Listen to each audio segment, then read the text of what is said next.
24 hours a day, 7 days a week. Middle Path Radio, your Islamic companion. Assalamu alaikum wa rahmatullah. Good evening and welcome to Middle Path Radio. Thank you for joining us here again at Staight Talk. This evening I want to discuss the refugee crisis. This is a subject widely discussed in the media, but sadly I feel there is very little discussion in the Muslim community. And if it is, it's mostly charity groups raising money. But other than that, we hardly hear any discussions in our masjids or our Friday khutbahs. I feel like every week there is something new. News of refugees drowning, freezing to death, or murdered by people smugglers while trying to reach Europe. Thousands have lost their lives, either by drowning in the Mediterranean Sea when their boat capsizes. And you know, it's easy to forget that these are not just numbers, and that each digit represents an individual human life. So sadly, some are so quick to argue that most or all of these people are fake refugees, as if this somehow makes them deserving of their fate. Perhaps this makes it easier to process so much misery, subhanAllah. If we dehumanize refugees, then everything becomes less complicated, I guess. So what do you think? Maybe it's nothing we can do. I would love to hear from you. Our number is, as usual, 074 77080 or you can tweet us at Middle Path Radio. You can listen to this show on our App Store. You can go to Google Play or App Store. So make sure you download and listen to this show, inshallah. Tonight, to discuss this issue, we have with us Brother Khairul Islam, who has been discussing this topic widely in our community, alhamdulillah, and is one of our regular contributors to this show as well. Also joined by Brother Wakil Ahmed, who is a solicitor by profession. Assalamu alaikum, brothers. Wa alaikum salam. Yeah, thank you for coming down. Yes, Brother Khairul, always a pleasure. Yeah, it's been a long time since we had you. Let me start with you, actually. Okay, we have seen recently the plight of thousands of people fleeing their country of origin to enter Europe. Please update us. What is the reality of refugees at this moment? Yes, brother. I think there's a constant discussion in the media of refugees, and the discussion, I think, is skewed in one direction, which is these refugees, they're coming and swamping and taking over Europe. There's never the discussion from the point of view of those people who are, why are they coming? What is it that they're fleeing? Who wants to flee homes? I mean, I don't know anybody who wants to leave their home where they grew up. So if you think about that way, it's not just leaving home. They don't even have a home. Yeah. And on top of that, today we've heard of over 240 people drowning in the Mediterranean Sea. Now, this is not the first incident. It's happened last year, the year before, this year. Over 4,000 this year alone have drowned in the Mediterranean. And who would get on a boat knowing that people die trying to cross this sea? So this is a real crisis, and this is something that is people don't take lightly. That I want to run away, or I want to go somewhere else. I want to try and see if I can save my family, because we've got children, women, situation, really. Old people with it. So it must be very desperate situation for somebody to leave where they are to actually try and go to a new place. This is the situation of the refugees in the world. In terms of numbers, there's about 60 million refugees all over the world. About 40. Is it just from Syria or no, all over the world? If you look at the bigger picture, there's about 40 million internally displaced. They can't go home because of all sorts of reasons. We can discuss the reasons later. And about 20 million that are externally going to different countries, going away from their homes. So in that sense, the number that's coming into Europe which is not even in millions, is a minute drop in the ocean of the actual crisis of this refugee problem. Subhanallah. Brother Wakil, and what's your take on this? Thank you, brother, for inviting me on your Barakallahu show. fi. So the refugee crisis, or if you want to put it, the migrant crisis, as it's commonly known, it's obviously a major disaster in the last few years. And I suppose, being in Britain, we are getting the European perspective on this. And they said, I saw some figures, there were 160,000 migrants last year who came through Italy. And a lot of the people who come to Italy, they come via Libya. Okay. And so essentially, they're expecting similar figures this year. They're expecting there will be tens of thousands of people who are coming to Europe. Now, This year? This year, absolutely. I mean, you said earlier on, thousands are dying. The figures I have seen today is that 4,200 people have already died this year alone in the sea, in the Mediterranean Sea. And that's according to the UN. Obviously, Allah knows best what the actual figure is, because this is only this is figure the counted figure, exactly. isn't it? Yeah. So we don't actually know what the real issue is. Also, we saw last week in Calais the migrant camp was closed, the commonly known as jungle. Jungle, yeah. So there is obviously a crisis, but I think we need to put it into perspective. If you look at Europe's population as a whole, Europe has 740 million people. So I suppose one could argue 160,000 in a population of 740 actually isn't that much of a problem. Now, I know the media is portraying it as a real disaster, which perhaps it is. No one should belittle the crisis, but I think we also need to put it into perspective. The other point I wanted to make is migration as a phenomenon is not new. Human beings have always migrated. If we look at the 19th century, you had... Is it because of war generally, or it's just people just migrated? People have migrated for all sorts of reasons. We know that they migrate for economic reasons. Absolutely. As well. If you look at America, if you look at Australia, if you look at New Zealand, these were countries built by migrants from Europe. Yep. And the migration to Australia and America was primarily for economic reason. Yes, there may have been people who were persecuted, I accept, and a lot of people who were persecuted in Europe ended up in America, ended up in Australia, etc., etc.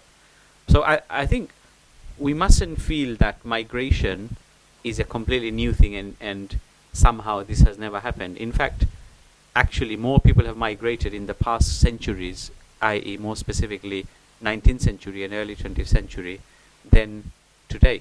Now, I'm just giving a bit of a historical perspective. Yeah, please do. Yeah, that's fine. Of course, the discussion tonight is about current crisis, and no doubt we'll discuss about some of the causes in terms of why this is happening. But one point I wanted to make, which is where these people are coming from. And I think, as you said rightly, every single number is a human being with a human story, with their family.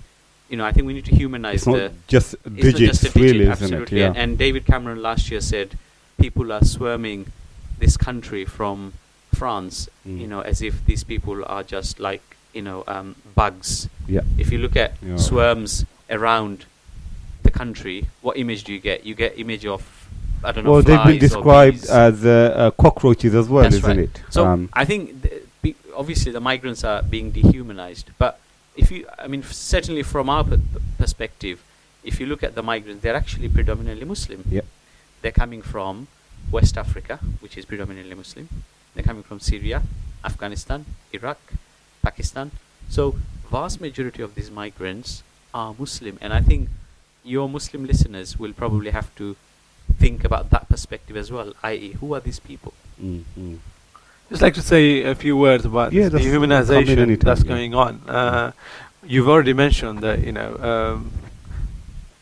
they've been described as cockroaches, and you hear discussion even on other talk show radio stations where people are saying, why do these migrants have babies for if they don't have a future for them? So this is kind of like dehumanization of the people. And what that means is you have no responsibility over them, and anything can happen to them. This is what way it goes to. Just recently, I was in Auschwitz just last week. Where were you? Auschwitz, the concentration camp. That You went there. I was there. Wow. And not to celebrate anything, or is it just to go and see? I think every human should take a trip there. There's so much to learn from just watching there, and you can see. I was thinking, how is it possible for a group of people to torture, persecute, and even gas and kill another set of people? And the living conditions, human beings, living conditions, if you had to look at the human conditions and the way they were living in barracks of bunk beds, three levels, very, very small gaps in between. And these levels, I mean, a normal person, only about 4 people would fit on any bunk bed. And they used to have 6 people there. And on top of that, they used to have disease, diarrhea, sleeping through to the other levels. On top of that, we know about the gas chambers. And you think, how is it possible for a set of human beings to be able to do that to another set of human beings? And the only way that can happen is if you can dehumanize them. So we haven't learned from what's happened during the Second World War. If we have, then why is it that this dehumanization still carries on? That's a very interesting point you've made. If I can just come in, actually, because if you look at refugees now, we don't feel for them as much as we do. And once in a while, they will send you a picture of a baby or a small boy, in the beach where, and that, that's just arouses our emotion for a while. That's right. And then we go back to sleep again. But I want to come back to the point. Sorry. I haven't really finished. I mean, sorry. Just to carry on. I mean, there was like there was with this cockroach, for example. If you look at the person who mentioned, Muslims are like cockroaches, and I was reading, how did the news cover that? Did it criticize that, or did it, and an article on the Express. About the same article, the way they covered it was these Muslims are just making a big mountain out of a molehill. That's what I didn't really mean it like that. They were making me angry, and I mentioned it rather than the newspapers saying this kind of language should not be tolerated at all. There are a lot of cartoons actually came out. I remember there was a lot of cartoons that were forwarding where they criminalized some of those refugees to say, look, they're coming in, but they're actually ISIS, they're actually terrorists, they're actually rapists. The incident in Germany, what happened. So the point that you're making actually, there's a case for that. Right. I mean, if you look at the public. The other issue that I wanted to say was what Brother Wakil raised in terms of it's not a new phenomenon. This phenomenon has gone on since the beginning of the humans, if you like. There was one race, and they moved, and they went to different parts of the world, but never was it a problem the way it is a problem at this age, at this time. So what's the cause of that problem? What is the root cause of this crisis then? I mean, can you maybe pinpoint that? Well, I think we would need to discuss some of the issues. One of the issues is, if you like, the nation states is a cause of such a problem. Where is that a new thing? This is a modern phenomenon of nation states, where I protect my land, my property, or a group of people, and everyone else are external. And what's important is to save my people and my land, And as a result of that, where that nation now goes to other places and colonizes and takes resources just for the benefit of its people and leaves nothing for the rest of the people. They really have nothing else. I'm talking about the economic migrants. Obviously, there's the others, the political migrants. There's because of the war, because of drought, because of famine. I'm not even talking about that. Just let's say the economic migrant, the person who they say should not even be coming because they should stay there and build there. There's nothing there for them because there's statistics, which is a well-known statistics, which is 10% of the world's resource, 10% of the world's population, only 10%. have access to 85% of the world's resources. Wow. And the rest of the 90% share in 15% of the world's resources. Now, So unfair so distribution 90% really. of the people sharing the rest of the world's rest of the world sharing the resources. So what's happening is we've created these fortresses of Europe, fortresses of America, Australia, who go around pillaging the world through economic sanctions, through trade exploitations, Yeah. and through controlling governments. Yeah. Mhm. So these governments will use the money and leave it in Swiss banks.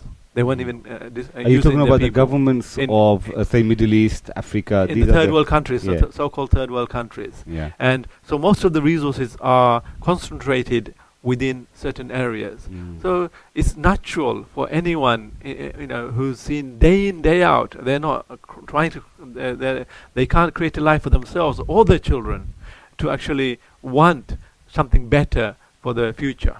Yeah? And that's one of the factors that's driving this move, if you like. Okay. And before, it's always been there. People have moved, but because when you create these borders and you have passports and you can't move, then that's when you create the crisis. Okay, if you've just joined us, we are discussing the refugee crisis, and in the studio I have Brother Khairul Islam and Brother Wakil, who is a solicitor by profession. Please do ring in. We'd love to hear from you. If you've come here as a refugee, give us a ring or text us. Tell us what was your experience. Was it a welcoming experience? How did you find how you find living here? Our number is 074-77080248, or you can text us or tweet us at Middle Path Radio, inshallah. Let me go to Brother Wakil. Who and what is causing such human disaster? That appears to have no material solutions. There's nothing. It's just there, and it seems that it's going to continue unless something happens. What is the cause? So you've got, this is clearly a very complex situation, and I don't intend to oversimplify the problem. Maybe it's better to just. But we can look at some headline issues. Yeah, definitely. Yeah. So I'm going to look at some headline issues. If we look at the causes, you can say broadly they're caused by war, caused by poverty, commonly known as economic migrants, and caused by dictatorships and tyranny. And let's look at all three components now. Mm-hmm. So I want to break this down. But before I do so, just perhaps echoing what Brother Khairul said, clearly modern nation state as a model has not been successful.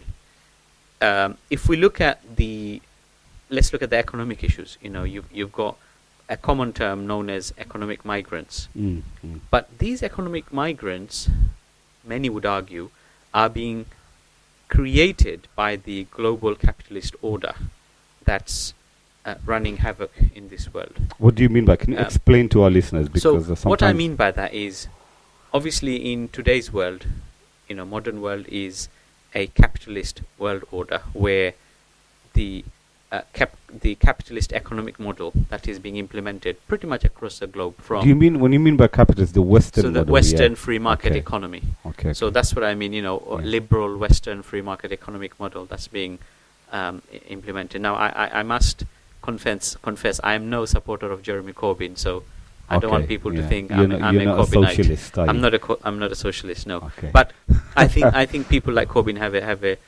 legitimate concern. So what I'm saying is, this capitalist model, in my view, has failed. And Brother Khairul talked about concentration of resources and wealth, I would add. If we look at how wealth and resources are being concentrated, they are being concentrated in Europe, in America, in Australia, the so-called first world. And in my view, that over-concentration and therefore non-distribution of wealth and resources around the world has triggered unprecedented levels of poverty. You've got people, look at Uganda, for example.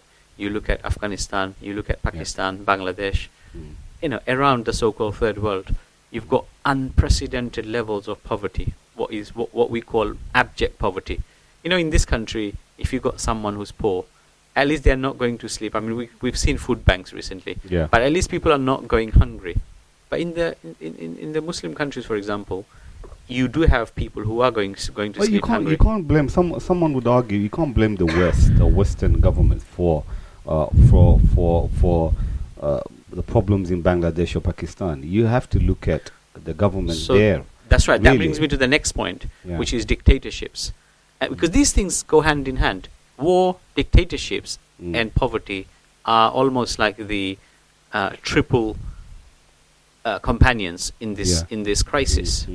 So, if we look at Syria as an example, clearly this is the classic example of a war situation, which has been triggered and prosecuted by Russia, America, Britain, France. So it's a proxy war, and again you can see how a proxy war, nothing to do with the Syrian people, a proxy war that's been fought actually by outsiders. So are you saying the main causes are the poverty in the third world Muslim lands? Yes. I'm going to use Muslim land because, like you said, yes, the most, unfortunately, if not all of the refugees are Muslims. Yeah, most of them are. Most of them are Muslims. Yes. So are you saying it's because of the poverty and it's because of the tyrannic rulers that are in our Muslim world? Because in terms of resources, I mean, if you look at Pakistan or Bangladesh, there's so much land, fertile land. There's so much growth. I can see that. I'm from a village, so I can see, the rice growth and all of this. It's just mismanaged. Well, they don't want to grow anything because they rather import it.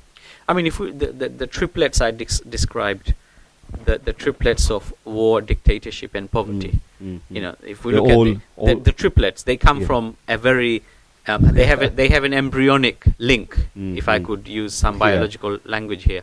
You've got the war. You can, but don't be explicit. You've got war being fought by foreign powers. You've got dictators who are installed by foreign powers. So again, you need not go beyond Egypt, Syria. You've got Al-Sisi, who's been installed by America. Bashar al-Assad. Still the West hasn't found a replacement. So why? I mean, I know it's a side issue, but we always tend to blame the West and say, "Oh, they've installed." I don't think it's about blaming. I think. I mean, how come the people are not rising the way in Syria? Let's look at Syria. Syria, there's about 500,000 people have been killed in Syria as part of the war. That war would have ended long time ago if the people had accepted the current regime to stay. And so the American design. The American design is this: that it has to be a secular system. That's what needs to rule. So if people want something else, then that becomes a problem. So let more flood arms on both sides. Let them die. And until they're ready to accept our solution, they can die more and more. Okay. And this is the kind of thing that's going on. The other place I wanted to raise, I talked about nationalism, and I think there's no other place better than Rohingya that shows this issue of nationalism, where the West is supporting Aung San Suu Kyi. Rohingya Muslims in Burma. In Burma. Just for our listeners, so they know. They're supporting Aung San Suu Kyi in Burma, who is seen as a very progressive, democratic leader.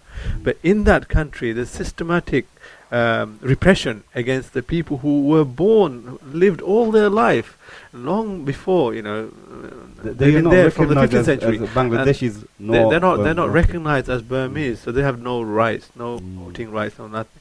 On top of that, there's so much persecution, and even at state level, where they are burnt alive inside buildings and things like that. This is happening on purely because the set of people that are there see them as outsiders. Rohingyas are outside to Burmese, so therefore they should have no rights, and therefore they're worse than animals. We can do what we like with them. And the fact is that the West, not only West in terms of the pioneer of nation states and the pusher of this idea of nationalism, they have to realize that it has failed the human being of the world.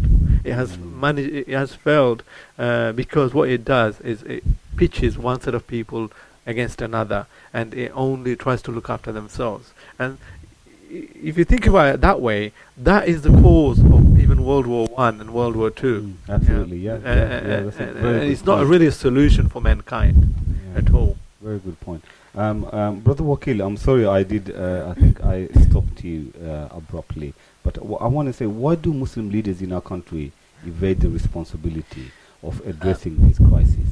Because we've never seen any of these leaders come out and say, look, this is what needs to be done. I mean, It's almost they're avoiding. yeah. I mean, you could say that they're evading the whole Yeah. responsibility. I mean, Muslim leaders.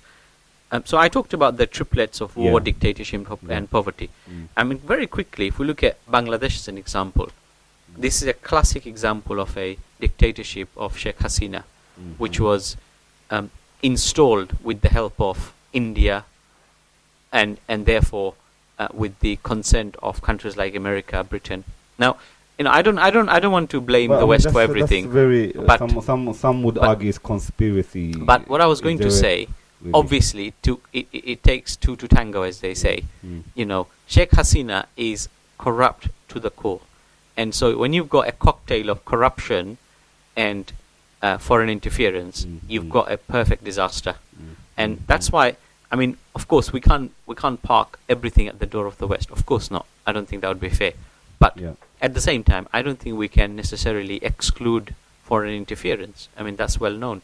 So what I'm saying is, under the governance of Sheikh Hasina, Bangladesh has become quite poverty-stricken. Yes, Sheikh Hasina, bands around figures to say GDP is on the rise, but actually, the people I speak to on the ground in Bangladesh, they say Bangladesh has never been more poorer, and the gap between the rich and the poor has never been wider. So that's the point about how war, dictatorships, and poverty is actually connected. There is an embryonic link, and some of that link is you can find that connection to, as I mentioned, Europe, America. So obviously they have to take some responsibility. Now, coming back to your point about Muslim leaders, I mean, one has to accept that the Muslim leaders have evaded their responsibility towards these migrants, say, for example, from Syria, for example, from Libya, is because these leaders, people like Bashar al-Assad, people like General Sisi, people like Sheikh Hasina, they were never in place to represent the interests of the masses. They're always there to line their pockets. We've seen Gaddafi, we've seen Saddam Hussein, we've seen Bin Ali. People like Bin Ali are now chilling out in Saudi Arabia. It seems like Saudi Arabia is the land of the. That's what they've invested there. That's right. It's like the land of the deposed rulers. Yeah. Every time someone gets deposed, where they go? They go to Riyadh. You know where to find them. You know where to find them. And unfortunately, Saudi Arabia, which carries a huge level of responsibility in all of this, it's a massive country, yet, to my knowledge, Saudi Arabia has not taken in Syrians, it hasn't taken in Libyans. And this is very unfortunate because these leaders are more interested in spending and investing billions of dollars in Europe and America in buying up property as investment assets. And they're less interested in investing on the people of Syria, investing on the people of Libya. Subhanallah, we're now in November. Come December, you're going to see spectacles of New Year celebration, etc., etc. They'll be spending tens of millions of pounds in fireworks. And that, the Ummah has to ask the question, why is it that these leaders, where is this sense of priority? Is it appropriate to invest tens of millions in fireworks when you've got people in refugee camps in places like Syria, Jordan, Lebanon? They can barely eat a meal a day. So, unfortunately, and some people may disagree with me, but all I would say is these leaders were never there to represent the people. Some people will argue that, look, where is the people on the, what about the general people? Are they not accounting these rulers? Why are they not accounting? Because you can see that in the West, people do come out on the street and they do account. Sorry, Brother Khairul, wanted to come in. Yes, you see, there's quite a political game that goes on, which is for any problems, the solution. Where do we look for solution? The solution is look to the UN or to America and Britain. So they are the world players, if you like. Yeah, and there is no scrutiny of the leaders within the Muslim world in terms of what are they doing as solution. So they get away with that, that propagation, and I think in the long in the case of the capitalist nation, these represent the capitalist world view, if you like, America and Britain. So what the Muslim leaders do is they play a backseat role where we're not the world leaders, so they're the ones who provide solutions. Okay, and that's where it's gone to. Okay, let me read out some text. I've got a couple of texts here. I've got a very long one, but let me start with the short ones. The first one says, "Were migrants dehumanized like this in the past before? If not, then why do these refugees specifically? Why do these refugees specifically? Is it because they're predominantly Muslim? It's extremely sad that people dehumanize migrants, especially after seeing the horrific videos and pictures." Yeah, that's the first one. And another one I will take. This is a long one, but I think it's quite interesting. People look at European history. It's littered with example of intolerance and persecution of minorities, dehumanizing of the others, and nothing has changed. This is what we know and what we should expect. After centuries, the children of European migrants are refusing to accept African American as equal humans, and I think he's talking about, or she's talking about, America. Muslims are just a new episode and example of their intolerance. We do disservice to humanity to accept that some intolerant people as standard bearers of human rights and international lawmakers and peacekeepers. So I think he's talking about more America, where if you look at, they've already problem with or America or generally the West. Yeah, they have problem. They still haven't solved the problem with the black community, and then they're going around to the Muslim world or the third world, policing these countries. So this is part of the same problem, if you like, where a set of people feel that they are better than another set of people, or they are more important than another set of people. So we saw exactly what's happening in America, where the black people are not accepted within society as equals. That's what the comment was making. But even before, when during the colonization period, if you like, when Britain went and colonized Australia or America, where they saw these Aborigines and the Red Indians are backward people, and they needed to be liberated, and they were, if you like, seen as animals, and this is how they treated them. And we know of incidents in Australia where they used to hunt them like hunting foxes. They used to release them, and the text said that's in their history, their DNA. This is what's happened. That's right. But the thing is, I'm saying it's part of.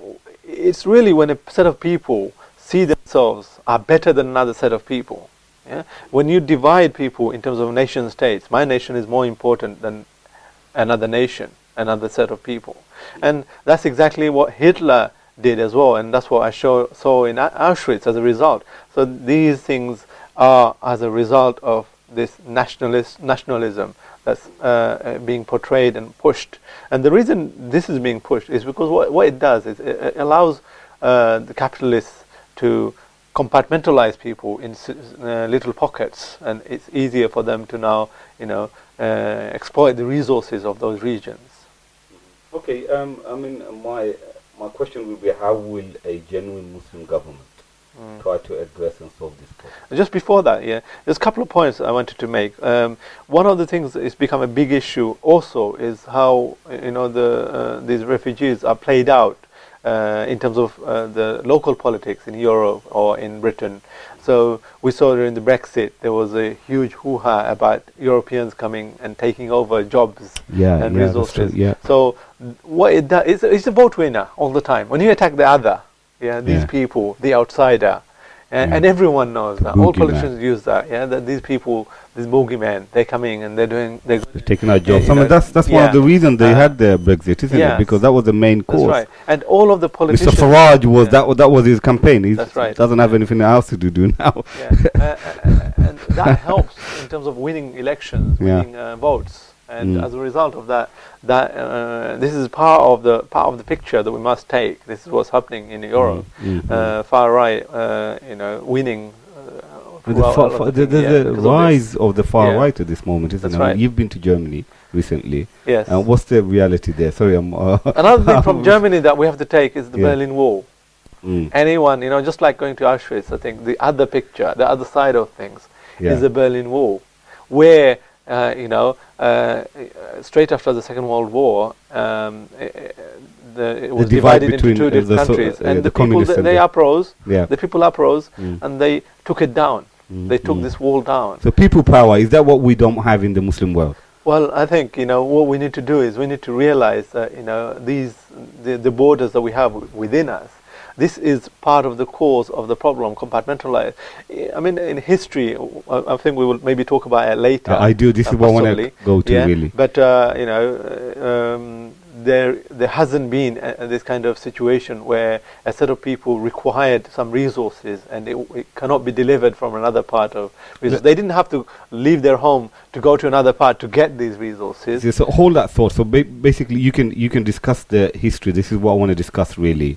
A lot of the times we don't know our history, and when we look at these refugees, we sometimes think, well, can Islam really solve this? Has there been what has it been like? Do you see? Do we have any incidents like that in our history? So I want to know if it was there a government, or if there is an Islamic government, that how would it solve, or how did it solve these problems? You see, go for it.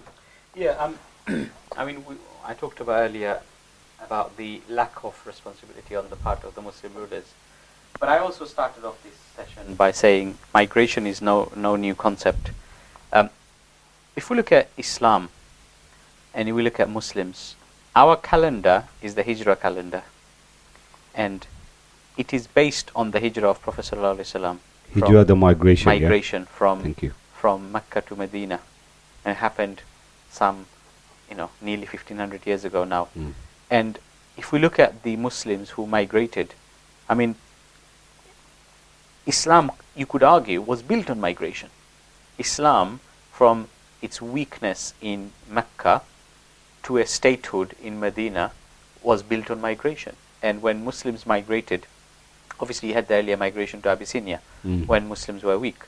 But the second migration, which is the migration from weakness to strength, from statelessness to a statehood in Medina, and that's built on migration. So Muslims and Islam are not alien to this concept of migration. Muhammad Sallallahu Alaihi Wasallam, when he went to Medina, he instructed the Sahaba in Medina to take the Muslims, the Muhajirun, the Muslims from Mecca, to take them as their brothers.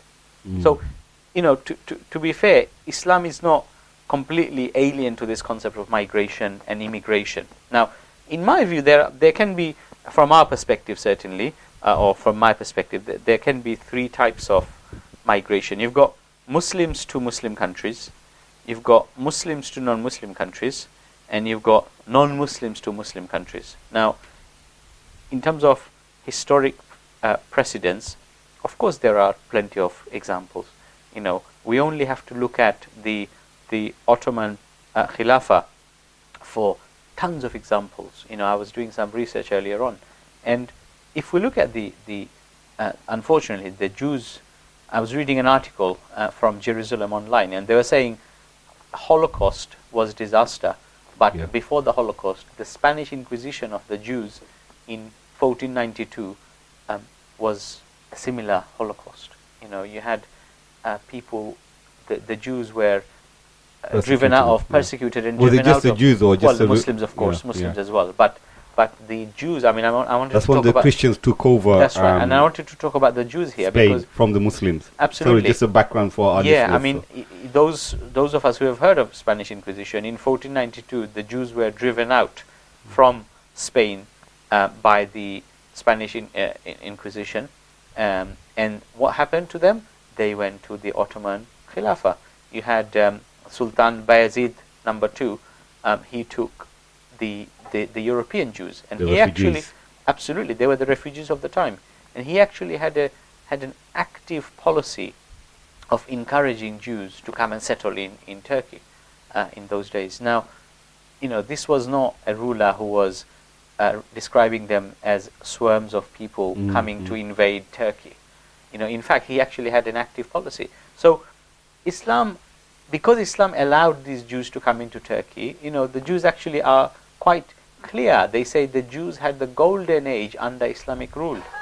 And so, in a sense, there is, I'll give you another example. In 1324, the Ottoman Khalifa Orhan, he rescued the Jews from the Byzantine Empire. Now, Byzantine Empire, your listeners may be aware, was part of the Roman Empire. It was the eastern wing, and you could argue it was part of the sort of so-called Christian wing of the Roman Empire. Yeah. Now, the Byzantine Empire was persecuting Jews, and here you have Orhan, Sultan Orhan. He comes and rescues the Jews from a land called Bursa, and the people of Bursa, the Jews, were oppressed, and they found sanctuary. They found a place of refuge in the Ottoman Khilafah. So the point is, from early 14th century, the Jews were persecuted in Hungary, in France, in Spain, in Italy, and guess where they moved to?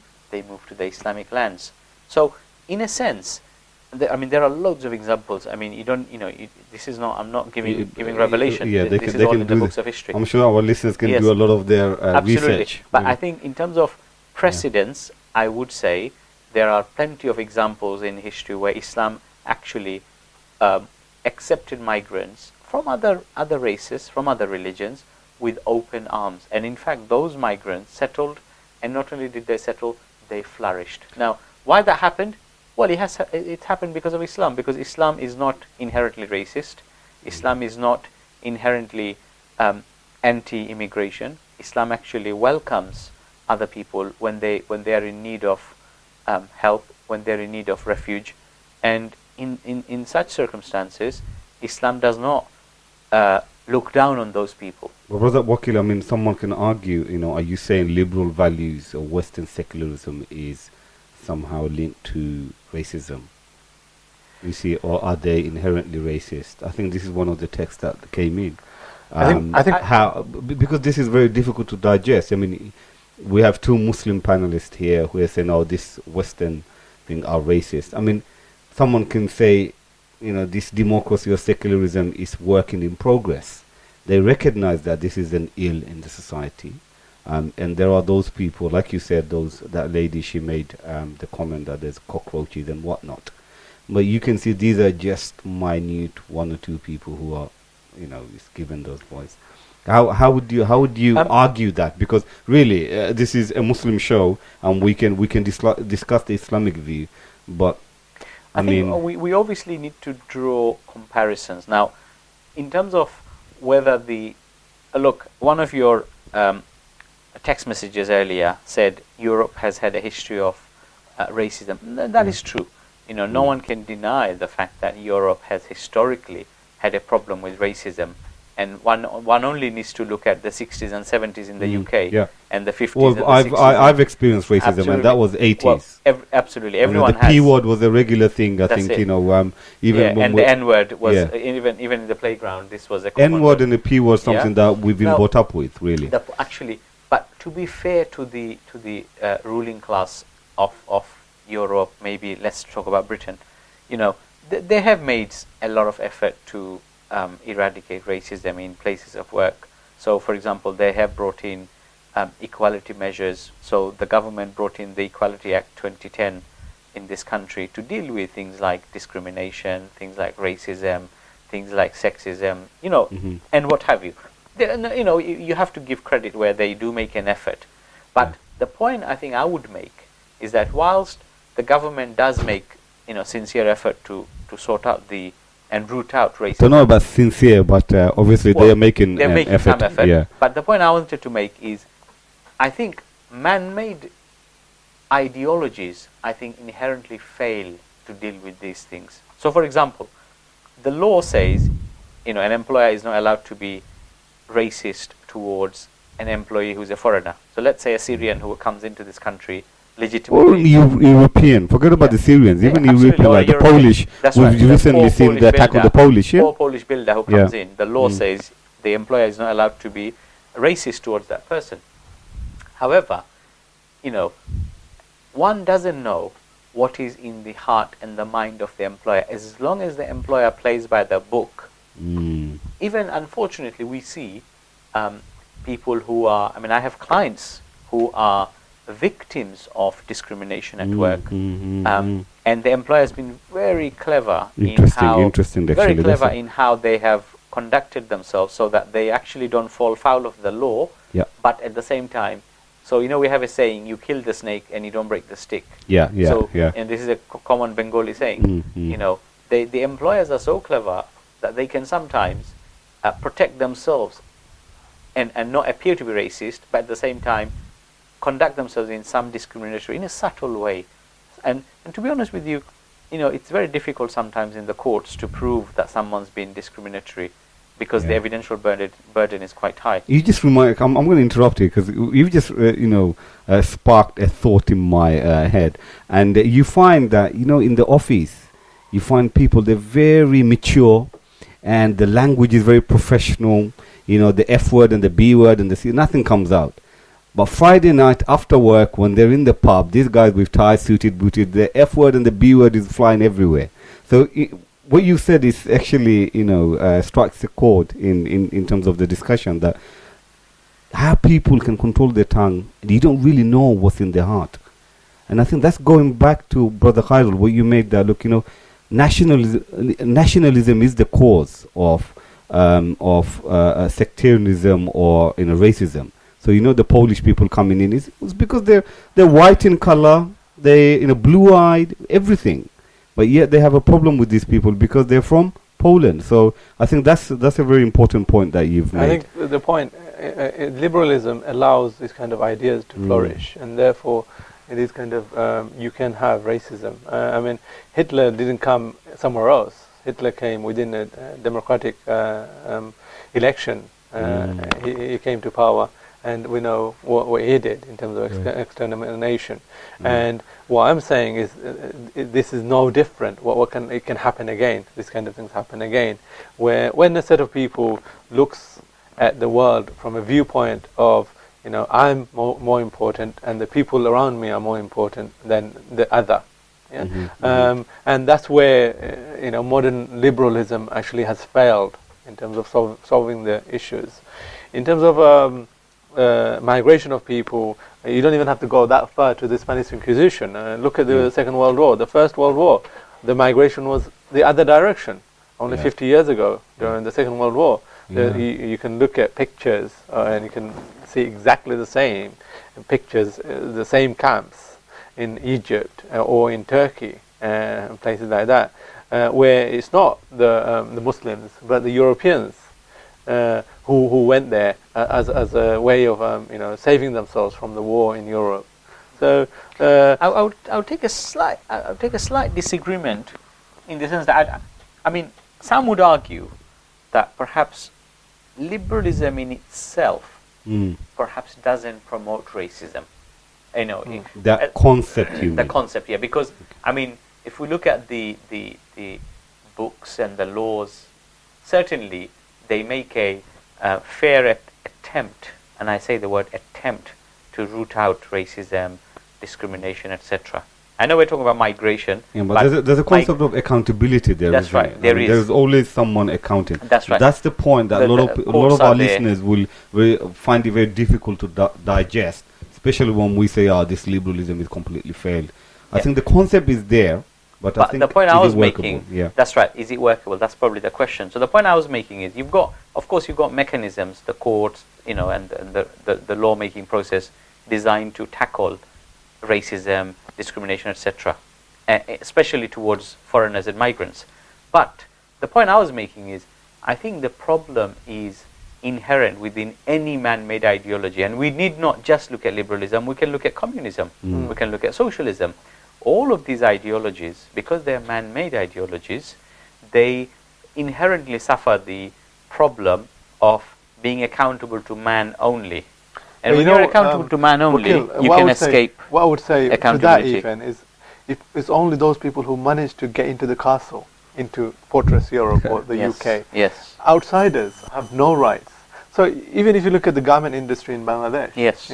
there is, if you like, a minimum wage law in this country where you cannot discriminate against different people. But at the same time, it's the same companies who have people employed in others outside the fortress, outside the castle, and these people are working, 14 hours a day. Try and not name the companies. 50 hours a day. I think the and point they is are, Yes. no, that's a valid point. $2, $3 a month. Absolutely. No, that's a valid point. So this law we're talking about is very, very selective. It is and Fortress it's Europe. all- I agree. I think I'm not going to argue with that. That's a fair point. The point I was only making was that despite the you can argue. Yeah, I'm all open for fine. arguments. Thank you. Despite the contradictions, all I'm saying is, at least in Fortress Europe, they're making an effort to root out these problems. But I'm just that's saying, where the problem is. though. You can't root it out. Okay, because that's what of the problem is. man-made Because nature of it. what I was mentioning earlier, where the 10% of the people enjoy 90% of the world's, 85% of the world's resources. If you have become that 10% of the population by being within Europe or within America, then you might get those rights. What about the 90% of the rest of the world who have no rights? No, that's a fair point. Liberal secularism doesn't cater for that. It's failed in catering for that. Right. And you're right in the sense that it's a man-made law which is failed. Because just to go back to our discussion, what I would like to mention is there's a ayah in the Quran that Allah subhanahu wa ta'ala says that, if somebody seeks protection, he's not talking about Muslims, he's talking about, those idol worshippers. Yeah. We know how Islam sees idol worshippers. If they seek protection towards you, then grant them protection so that they may hear the word of Allah and then deliver them to a place of safety. Because that is because they are people who know not. Yeah, who actually, don't know. you just Now- recited this verse, and I've just received the text with the same verse. So, Wow. wow. And yes. Great minds. Now- yeah, like yeah. So I think someone's actually listening to you. Now, think about it. So, Islam is completely from a different set of values. Firstly, it does not see itself or the people of Muslims or a nation as a better or more liberated people that it has to look after. It sees human beings for who they are as human beings. And wherever they are, if they're being persecuted, if they're being tortured, if they're being, any kind of oppression, if they're being oppressed, then it sees upon itself to try and help those people from this oppression. Or where they seek help, Islam, it doesn't matter who they are. It doesn't matter if they're black or if they're white or if they're Polish or if they're from a different region. They're still people, and they need to be saved. Yeah. So even if I've got a plate of rice, then I share that plate of rice. Yeah. And so I go hungry. And we've seen that in the history, We've seen Islamic that in history. That's right. Yeah. One of the things that Brother Wakil mentioned was the first migration into Medina. Yeah. And we saw how the people of Medina were taught to actually share half and half of everything they had with the immigrant community. I mean, look, I think Islam obviously makes an attempt to rescue humanity from darkness. And, I mean, maybe I slightly differ with Brother Khairul in the sense that, the way I look at the current world order is that the same laws or the same values applied in Europe, they seek to, at least on paper, seek to protect people. Yeah. Yet, if we look at Bangladesh as an example, these are the same values same rules, same laws. I mean, Bangladesh is an ex-colonial state, Mm, and their yeah. laws are built on English law. Yeah. Now, applied in Bangladesh, it becomes a disaster. So what I'm saying is, of course, the ideology. Why do you think? Is it because they reject these ideas? I think the people- masses. yeah. These laws. I mean, the masses actually don't have any affinity with these laws. They don't actually. Their heart is not with it. Nobody respects these laws in Bangladesh, unfortunately. And of course, you've got corruption, etc., etc. But the point is, if we look at this country, the people respect their laws. When you go to the court, the judges are respected, the police is respected. In our countries, nobody respects the court system because these are not laws that come from the heritage and the history of the populations.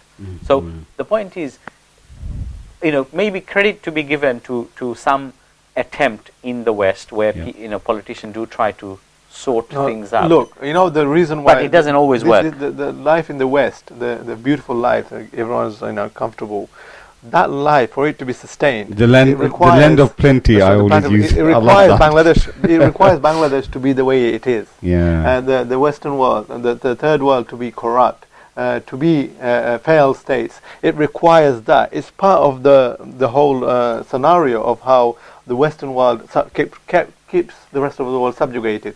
If Bangladesh decided to go the other way, where respect for law and everything was running, and they were thinking as a people that we need to save our people, then what that would mean is mean that they become direct competitors to Western world, to England, to Britain, and so on, which means that they cannot go around exploiting these people. So a lot of that has to play in it, in terms of why laws and things like that are not I think working. Brother Wakil did. Initially when he was talking about the dictators and absolutely, they're installed so they're installed by Europe. the West, Absolutely, meaning yes. so Right. that's So that's it all. looks Yeah. like those people. The people in Bangladesh, they don't have respect for. But what I'm saying is the world, the way it is designed that way so that it supports this set of people, where 10% of the people share. So what do in you the world's envisage? resources. Do you see in the future that it's going to get worse, or how do you see that? I think of course, Islam came to guide humanity. It's not a thing for Bengalis and Arabs and Indians and Pakistanis. Islam came to humanity. It's come to Europe as well. And They I actually think came for non-Muslims as well, yeah? absolutely. Islam is, for Europeans as much as, I have no monopoly over Islam. I happen to follow it. But, my non-Muslim colleagues, my non-Muslim neighbors, they have every right to experience, study, taste the beauty of Islam. So to that extent, all I would say is this show perhaps shouldn't be a West bashing session. Yeah, I mean, that's not our intention. I that's mean, not our we want to try and intention. understand from Absolutely. Muslim perspective, how do we look at these I agree issues? fully. Yeah. So to that extent, I think Islam has much to offer this society. In fact, Islam has much to offer to Muslims, because isn't it what's his name, Cat Stevens, who said, if I looked at Muslims, I would never have become a Muslim. Muslims, yeah. Yeah. So you don't judge Islam by looking at the substandard practices of Muslims. I would say, liberalism has made some attempts to sort out society. It has failed in many parts of the world. I would say Islam can do a better job. Islam can do a better job in that, because of its divine origin, in my view, it will have a better success, and there is a track record, there is a history. Islam has had successes. Brilliant. Whenever it gets interesting, we run out of time. I can totally agree with that. I mean, the point that when men decides to make laws for men, you have corruption. So even though you might have good intentions in your heart, so let's say liberalism has good intentions for the heart, in the heart, that it wants to liberate the humanity from its problems, it's not able to, because they don't understand human beings like God understands human beings, the Creator understands human beings, and that's when you can see the solution difference. Yes, subhanAllah, we'll have to end it here. I think there's so much we could actually discuss, and I know I had to quickly rush it, brother, so my apologies. But we're running against time, so we've got an hour. We need to cover a lot. But Jazakallah khair. It's been interesting. We must end it here. Very important discussion which needs to be discussed amongst our families and friends and the whole Muslim community, inshallah. These discussions we have at Staight Talk will be available on our Middle Path Radio YouTube channel, and also our website, which is staight-talk.co.uk. So please share amongst your families and friends, so they can benefit from these discussions. And I would urge you, everyone, to maybe have these discussions in our families. Invite them over, listen to our shows, and see if you agree with our panelists and our guests. So please do, and you can leave feedbacks. Leave feedbacks in our website or go to our YouTube channel, and there's a lot of discussions that happens on some of our topics. So do go in and check it out. I'd like to thank our brothers again for coming down. Jazakallah khair, brothers. And a special thanks to all our listeners for listening and contributing to this show. Again, I really appreciate your comments and questions. Please join in next week. If I have missed your text, please do forgive me, because I do have a lot of text, and sometimes we have covered those. So again, you can follow us on Twitter, which is at Middle Path Radio, and continue with this discussion. Again, thank you for listening to Middle Path Radio. I hope you have a nice evening. Till next week. Assalamu alaikum wa rahmatullahi wa barakatuh. Rahmatullahi wa barakatuh. Rahmatullahi wa barakatuh. Rahmatullahi wa barakatuh. Rahmatullahi wa barakatuh. Middle Path Radio, your number one online Islamic talk station.